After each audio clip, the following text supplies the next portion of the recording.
You know, like that High School Musical song? Like every time it says we're rolling, it just reminds me of we're rolling.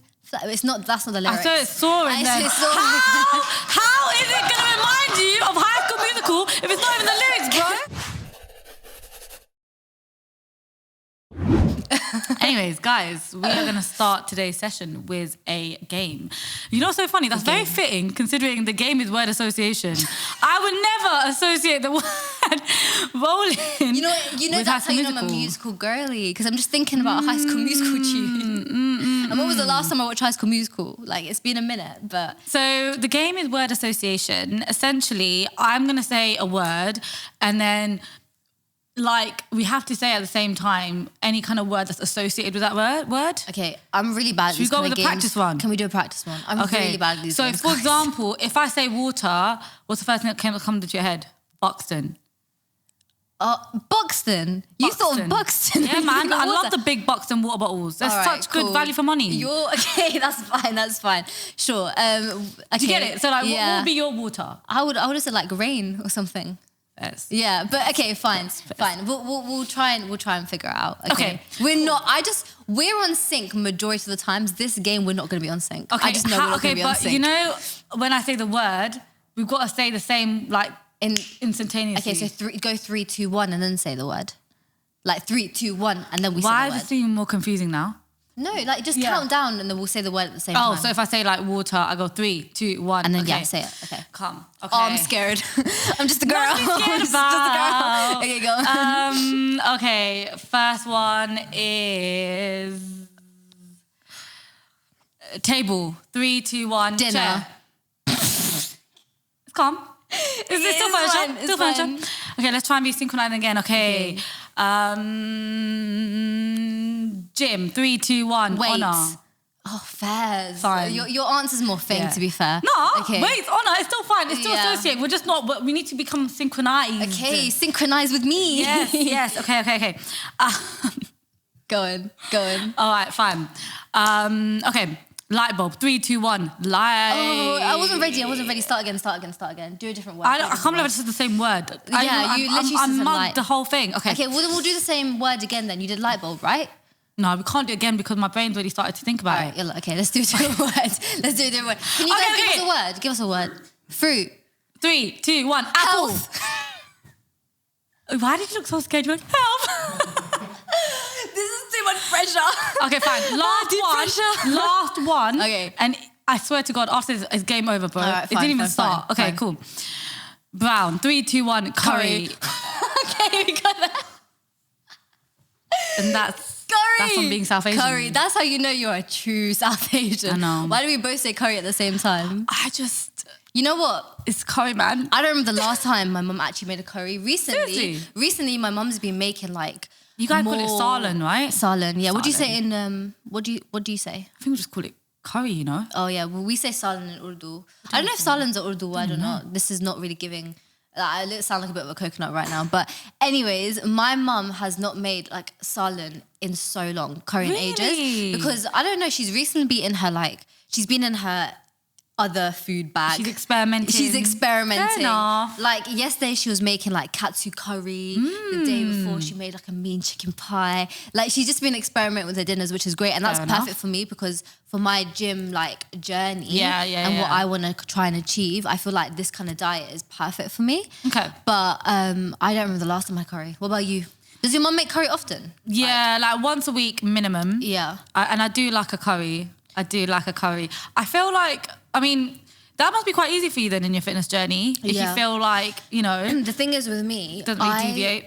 I went through, basically, I used to live with other people. Like, it's just me, my mum, my dad, and my sister. But beforehand, I actually used to live with my other sister, my brother-in-law, and we were all on like a health regime. Like I remember it was actually more of a trend if anything, where everyone was trying to like use the 0 calorie oils and the spray oils as light oils. So we were doing that for ages and we were just minimizing on like oil intake, and it made such a huge difference to my skin, like everything when it comes to my journey. Like aesthetically, obviously no one can see, but for me, when I looked in the mirror, I just looked more toned, I guess, if that's the word. Like I felt better about myself mentally as well. So I think at the moment my mom's kind of going through that kind of phase. Like she Yeah. goes through phases. She goes in and out. It's one month it will be curry. Like the 1 minute she'll say, "Oh, it's dal tonight," and I will be in bits because it's just not. You know what it is? I love it. What they call dal travel. Dal. So that's lentils and rice. That's like a Yeah, dal I do like that. I Is do a like classic dish. Back in the days, and to be honest, at the moment, I'm not really feeling it. But at uni, I craved it the most because when you're living out, you're not having home cooked food. You're having pot noodles. You miss you're having your frozen mum's, food. yeah, you're you miss missing your your mum's food. cooking. So I craved it so much. But now that I'm back and my mum makes it quite a bit. Okay. It's not a vibe. It's not a vibe for me.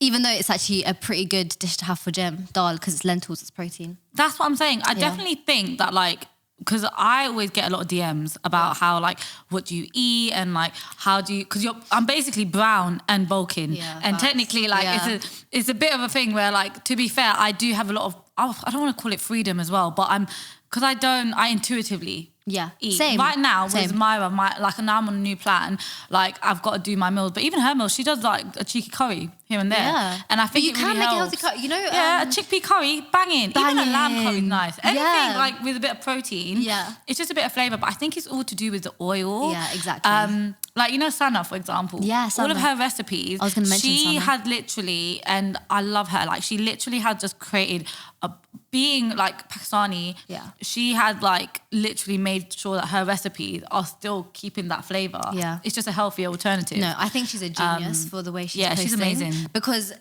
personally, like from my experience, whenever I enjoy a curry, it's made by my mum. Like they say that your mum's hands have the best hands when it comes to cooking you food, and I feel like that's where my enjoyment comes from. But like I'm gonna be real with you, and this is a very toxic mindset, but after I have that curry, I don't feel great about myself. I don't feel I don't feel good, and I think it's just because I get bloated from it. Sometimes it's just and I'm not saying this happens all the time, but here and there when I have a curry, I do feel like really bloated and really like off. And I don't know if that's maybe a toxic mindset that I have at the moment with food. Maybe that's the case. I mean, alhamdulillah, like I think my diet and the way I eat is okay, and I feel I don't restrict myself at all. I eat whatever I want to eat, but there are those days where I feel that extra bloating, or maybe it's not the curry, maybe it's just the rice, or maybe it's the workout, because you do have that post-workout bloat. But I don't know. It's a hard one, because also people follow us and they expect us to be honest and truthful, and they expect us to be open and say, hey, like, eat what you want, it's okay. Like, you can balance diet well with your training, you can eat what you ever want, you can enjoy food, you can have your curries. But then also sometimes I have that feeling of like not feeling good after. But I don't know. I feel like that feeling of like bloating, I honestly think like South Asian culture, like we have literally been brought up to be like, if you are not slim, if you do not literally look like the mannequins, then, you know, it's all over, it's game over. And it's funny because like I grew up really skinny, and my mum used to be told all the time like, do you not feed your kids, and why is your kid so skinny? Really? Yeah. So the aunties used to say that to your mum, like, why? Like, why are you not feeding your kids? That's really interesting, because I got the opposite. As in, like, why are you feeding your kids too much? Yeah, because That's crazy. I lost a lot of weight when I was in school, but when I was younger, I was like, I was on the chubbier side basically, and I wasn't classed as beautiful. I'm gonna lie. And by the way, not my family, just the aunties. Like my mum's always said I'm beautiful. My family's always said I'm beautiful. Like it's the family love that you get. But the aunties, they'll see the chubbiness and they'll be like, yeah, like why are you feeding her too much? Because the typical, and this is not just a Pakistani standard, this is probably a Bengali standard, South Asian standard is South Asian. The slimmer you are, the more beautiful you are. Yeah, it's the more desirable. And the sad thing is that still exists in this day and age. Like if you go back to Pakistan now, if you probably go back to Bangladesh now, you'll probably get people saying, oh, lose a bit of weight, or oh, like she's eating too much, or oh, also the stereotype like back home that if you live in London, you're a baller and you have a mansion and you have like a Lamborghini, like that is the stereotype. Yeah. So they always make comments like, oh, yeah, like you have a lot of money, you probably eat lots. I've heard mad comments. I've heard mad comments. Damn, they must have thought we were really broke here then. Yeah, exactly. If I was so damn ass skinny. Yeah, honestly. Yeah, no, I hear it. It's hard sometimes it's hard to grow up like in that kind of environment, because mentally it messes with you. And I'm sure a lot of girls can relate to us with the case of, you know, being compared or just being judged with the way you look because it doesn't meet the South Asian standard of beauty, which is so toxic. It's so toxic. Honestly, I remember I had a reel and it did pretty well. And then like, oh my God, people just started like commenting like, there was one comment and it was just like, I'm so glad I'm seeing a natural body finally. And then somebody wrote after it saying something like, oh, like she looks pregnant. Or like, Crazy. and then like, I remember like. Was he a man? Probably. It was probably a man. Probably. And or it was like user 5, 6, 7, 8, 9, 10. Why? And the thing is, like literally the men always make those comments. You know what it is as well? I was like, for a moment, it did actually get me. Like, I'll be honest with you. I was like, I looked at myself and I was like, oh, the mellow soft is not cinching me like it does. Like, the mellow soft is contouring the way it's meant to contour. Yeah, I was like, this is not snatching me, it's expanding me. And then I was like, I deeped it. I was like, firstly, I don't even remember what kind of state I was in, but it was the fact that like I started making excuses for myself in the sense that I was like, oh, it's probably because I was bulking, or it's probably because I was on my period, or probably because I've just ate, or I've just drank so much water. And then I just deeped it, like, you know, on the gram, when we're posting content, like the reality is like everyone does choose their best angle, but because I chose a certain angle, it got like so many like unsolicited opinions. And it got to me for a second, and then I was just like, you know what? Like, it's really not that deep. Like, as in for me, it shouldn't ruin my day, because at the end of the day, this is a body that I am choosing to try and honor every day. When you say a certain angle, as in like like the angle that you don't usually use, is that what you mean? I was doing a leg press, and if anyone knows a leg press, like you are literally lying down like that anyway. Do you get what I mean? I thought you meant like a different angle, as in like a quote unquote bad side. No, I thought you were talking about that. Well, no. Like as in it was like an angle I've done before, but I guess it was just something where maybe because the video just got more reach. But the point is, like, for a moment, I chose for it to get to me, and then afterwards I was like, why am I doing that to myself? Because at the end of the day, firstly, like, reality is, especially for us, right? Yeah. We don't actually show our bodies online. We don't. Yeah. So if they see a silhouette and they're judging it on that, first of all, like, I need to give myself some grace on that as well. Yeah, right? Like you've got a level of modesty that you want to uphold, because it's a religious and it's a religious thing, basically. And then second of all, I was just like, you know what? Every single day, like, I get up and I choose, not even just to the world, but to myself, to just honor my body by moving it freely. Exactly. Because I have that, right? Yeah. If for one day, like, the internet is just like choosing to pick that apart, why am I going to let them do that? Yeah. Because that doesn't take away from the countless hours and days and just the moments where, like, I didn't want to go and I still went. That doesn't take away any of my discipline. Yeah. You know, that's really good. Like, at the end of the day, like, you know, you're a Muslim that needs to honor her body because Allah has created her body in such a beautiful way. So, and that's how I think as well. Like, I've been created, my legs work, my arms work. I'm going to honor 100%. It as much as possible. I'm going to be grateful for it, that it's moving. And I'm going to be grateful for the idea that I can move my body. So the idea of aesthetically looking a certain way on social media, even though we are covering our bodies, like, it's something that, like, we're human at the end of the day. So we're going to, it's fine if it gets to us. We're going to allow it to get to us because it happens. However, it shouldn't affect us as much as, you know, it should do, because... Exactly. You know. And you know what? I always think about South Asian culture as well. And I think to myself, like, if I let South Asian culture get to me, I wouldn't be where I am today. Yeah, 100%. Because as a person, and you probably feel it as well, being on our pages, like, I was told multiple times, if you do this, you are gonna cancel your chance of getting married. You're gonna inspire. You're not even gonna inspire. You're going to deviate young girls from the deen and doing what you do. And then it kind of made me deep it. Like, if I didn't, then I wouldn't be in the purpose I'm now, which I'm grateful for. I completely relate to you, because, like, as a South Asian Muslim who's also online, like, I don't know, like, it's so blurry for me. Like, I don't know what's right and wrong anymore in terms of, because there are so many people. That's tough. There's so many people being like, oh, you shouldn't do this. Like, that's not hijab. That the amount of hijabi comments that I've received, like, being Muslim online is very difficult sometimes, because you try your best to be the best version of yourself. You try your best to be someone who's, I don't know, a good representative for a community, but even sometimes that's not good enough. And it's like, where you can't find a middle ground in that situation sometimes, and it's hard. And but like you said earlier about just being able to accept that and not letting it get to you, like, that's something that we just learn within time, I guess. This is what I mean, though. Like, I honestly feel like when I first started, I had that a lot. I had a lot of identity crisis coming on here. And I think it also didn't help because the community I belonged to, like, there was a massive percentage of that just didn't agree with it. However, that didn't take away from the people that actually saw the inspiration. Because think about it, we don't show our bodies online. Yeah. So technically, anyone who follows us, they're following us for a much more deeper purpose. Definitely, yeah. And, you know, to have that kind of like responsibility. Like I think it's a privilege to be able to be that person. But I also know like that comes with responsibility. So if you instead like change the narrative and shift it to like, no, like that's going to change a girl's perspective. That might actually make another young Asian girl feel safer now to pursue a sport or safer now to go to the gym because they know there's more of us. Then that should, if anything, that should scream so much more louder than the voices in the back that are saying that. And I feel like it took me a very long time. And it's only because of now being fortunate to be in the place that I'm in. I'm like, you know what? Like, I'm so glad I didn't hear those aunties' voices. No, 100%. I think I went through a phase of hearing those aunties' voices, and I still do these days sometimes. And I'm going to accept that. Man. But you know what? Like, it's fine. I'm human. It's normal. But at the end of the day, like, I started my page for a purpose to motivate and inspire. And because I don't show my body online, I know people are following me for a deeper purpose. I know people are following me for who I am as a person, for the way that I represent myself online, for the words that come out of my mouth. I know that I am motivating at least one. If I motivate one person, I know I've done my job, you know? So that's the kind of satisfying thing from it. And I feel like intention is so important. If you've got the right intention, if you've got the right niyat, then everything that you do online, regardless what it is, if it's Islamic content to fitness content to beauty content, you know, it will have a level of barakah with it, because barakah means blessing, by the way. So it will have a level of blessing from Allah because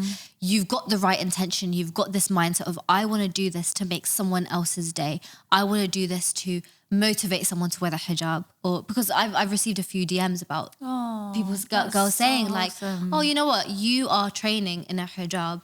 You're inspiring me to train in a hijab, which is really great. And so I think that's something that I need to remind myself on a daily basis, because, you know, it is making a good impact. And I think like just a quick message to like the girls that are maybe considering doing something similar to us. Like if you're Muslim, if you're South Asian, block the aunties, like get rid of the voice, and just remember that you are unique. Okay, who you are, being Muslim, hijabi, non-hijabi, South Asian, non-South Asian, figure out who you are as a person. Find that uniqueness, because every single human being on this world has a unique spot. Doesn't matter what it is, you're going to have something unique about yourself, and then utilize that and then make that shine on your page. And I feel like we've done that kind of with our religion and our culture. You know what? Funnily enough, like it's crazy because I went into my page, like I call it the healthy state, because it doesn't really have a religion, it doesn't have a culture, it just is a state of like your state of being, right? Yeah. But I think the way I've been able to really show my journey is really through being vulnerable to show my life experiences. Yeah. Like for example, like the biggest one that I didn't even think I was going to do content creating after my dad died. Because I remember like I was churning out content for 10 months and he had cancer and nobody knew online. Yeah. And then after that, I was like, okay, if I'm going to carry on doing content, I'm going to have to do something that's going to keep me going. And funnily enough, he was such a fitness motivated guy. Yeah. His legacy almost like poured in through my content. Yeah. And I think that's why I think it's so important that, like you said about the intention, like no matter where you go with your journey, it's going to keep on changing as long as you're in the space. But if you can leave it in a better place than you found it, like I kept on saying, oh, I want to create space. And alhamdulillah, I feel like I am creating space with people like you and people like so many people knit with me, which I'm grateful for, because you need an army, right?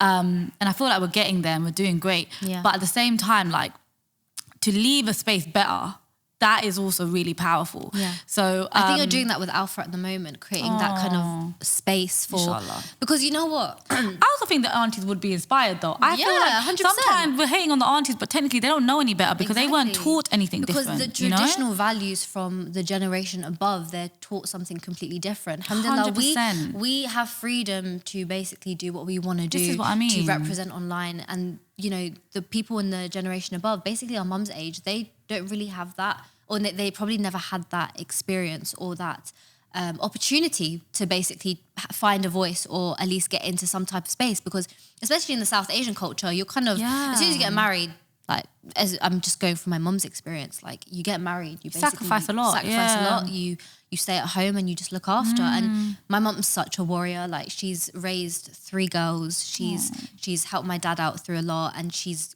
gone through a lot. Like when I went to Umrah, she told me about her experiences, and it made me really deep that she had very little opportunity to do what she really wanted to do. And that's why I'm forever grateful that I have the opportunity to do what I want to do. And I thank Allah for that every day as well. And I thank the people that support us and watch us.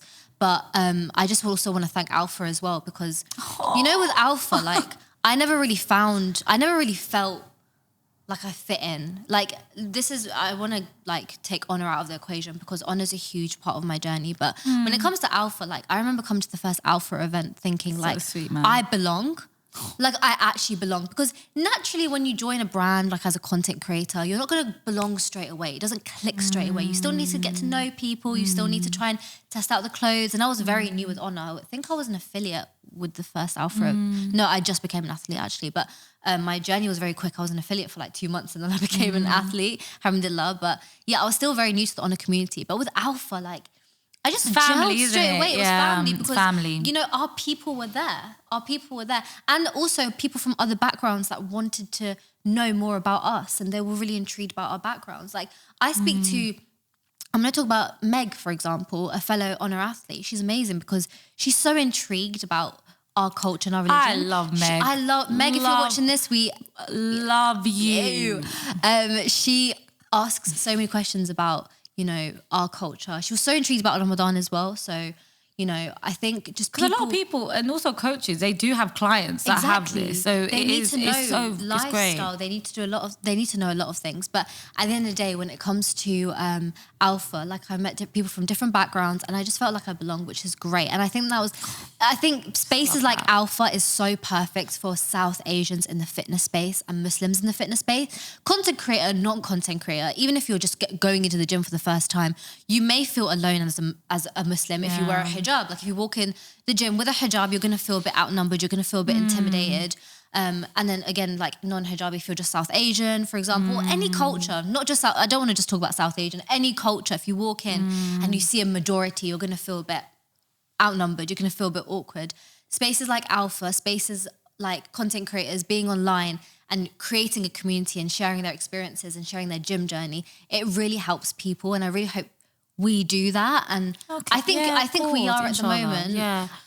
But inshallah, we can do that at a bigger scale as well one day, you know. I know. So it's just the case of kind of like trial and error and seeing how it goes. And I always say, like, you are like the role model for the women, like, next to you, before you, and after you as well. And the reason why I say it, absolute bar, mic drop on the floor. I'm not gonna. Goddamn. Yeah, don't do that one. It's giving expensive. Yeah, but the reason why I say it is because that's what I'm saying. We cannot, like, I know we've been talking about aunties this, auntie that, but like, the aunties, they sacrificed a lot for us to be here right now. Yeah. So the least we can do with the freedom that we have and the platform that we have is to remember, like, they are also rooting for us. Yeah, and obviously 100%. your daughters and the daughters are coming, like, the next generation, they're going to also see us and be like, you know what? That's some pretty cool shit. Yeah. Because I feel like our mums are our biggest fans.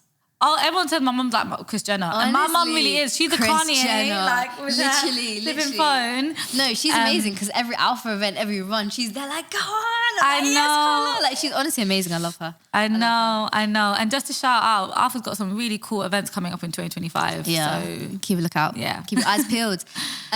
Don't say I didn't warn you. Yeah. But anyways, South Asian in general, Muslim in general, I think with our personal experiences, like, they can be so different with different people. Like, you know, you can have a different experience to me, vice versa. 100%. I feel like 100%. when it comes to our experiences as well, I'm glad that we've kind of touched on a few people, and we've met a few people as well that we've touched, which is great. Oh, it's amazing, man. That feeling's just like unmatched. How did it feel?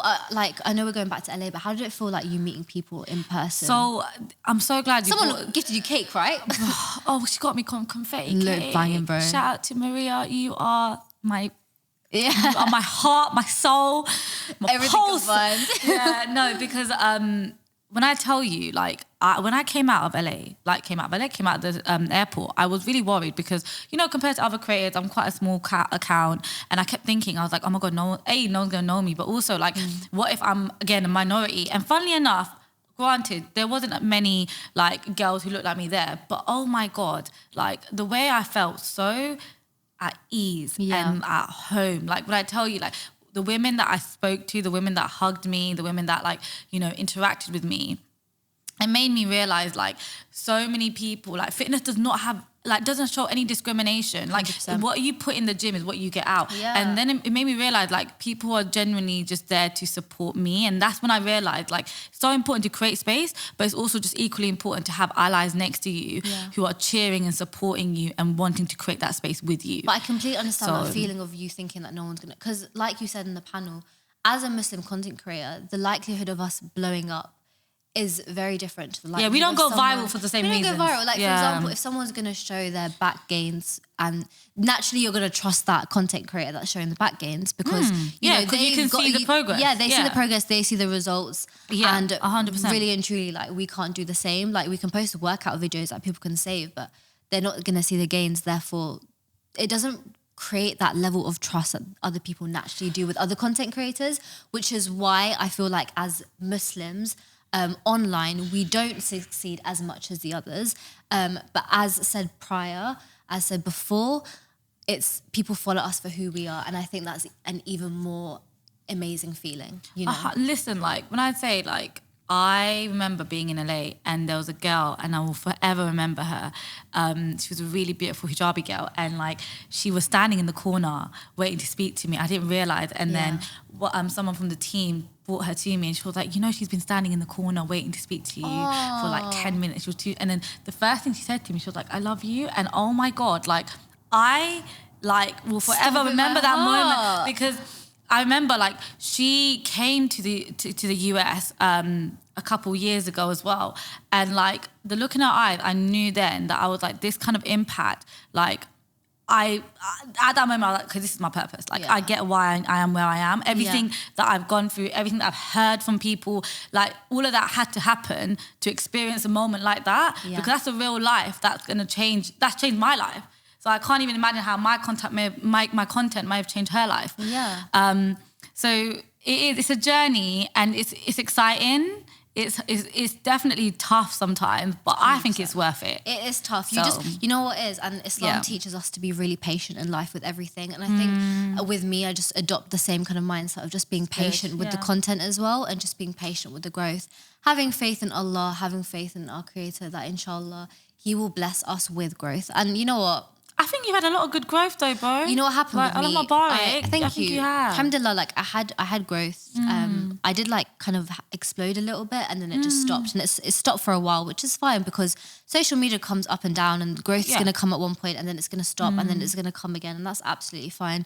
But with me, I just, like you said, I want to serve purpose on my page. And, you know, if I don't grow, but I'm also not satisfied with the content or I don't think it's not really serving the purpose that I want it to serve, then that's absolutely fine. So I think it's the idea of just trying to figure out what's important for me and what I want to do for my page and what I want to serve and then going from there. But yeah, I think I don't regret I don't want to change any of the growth that's happened. I don't want to change any kind of part of my journey. Like I'm happy that it's happened now.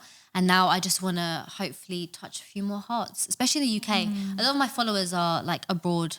You know when I was in Umrah, someone recognised me at breakfast. Wow. I know. That's it was insane. mad. She was from the UK. She was like, oh my God, are you that fitness influencer? Oh my God. I was like, baby girl, yes I am. I was like, that's me. That's insane. I was epic, yeah, bro. she was from the UK, but she was performing Umrah. No, but still, it's just the fact that like you could be, like, that's what I mean, you just never know how much you're touching people's lives. I was like, we're doing Umrah together, girl. We're doing it at the same time. It was great. It was honestly amazing. And beautiful, couldn't change it for the world. But alhamdulillah, like at the end of the day, South Asians, Pakistani, grateful, wouldn't change my culture for the world. I'm gassed to be Pakistani. I embrace it every day. You know. Yes, you do, bro. Pakistani clothes, 10/10, Pakistani food, no, 10/10. It is. It's top tier. I have to give it to you. And so is the Bengali culture as well. I've got a lot of Bengali friends. Oh. A lot of Bengali friends. I love that you're like, Pakistani, but I have Bengali friends. No, I hear it. But yeah, literally South Asian culture in general is just absolutely beautiful. And I'm just grateful to be South Asian. And I'm so immensely grateful to be Muslim. Yeah. Alhamdulillah. It gives me a journey. It gives me a purpose. So yeah. I love that. I think that's a beautiful way to end this. Yeah. It is a beautiful way. Thank you guys for watching. Thank you guys. I really hope you enjoyed this episode. Make sure you like, comment, and subscribe. Please drop down in the comment section what you want to hear from us more. Like if there's a specific topic that you want to hear from us, please let us know. Or if you have questions that you want to ask we could do maybe a cheeky Q&A soon, something like that. Just let us know. But yeah. Thanks, guys. Bye. Bye.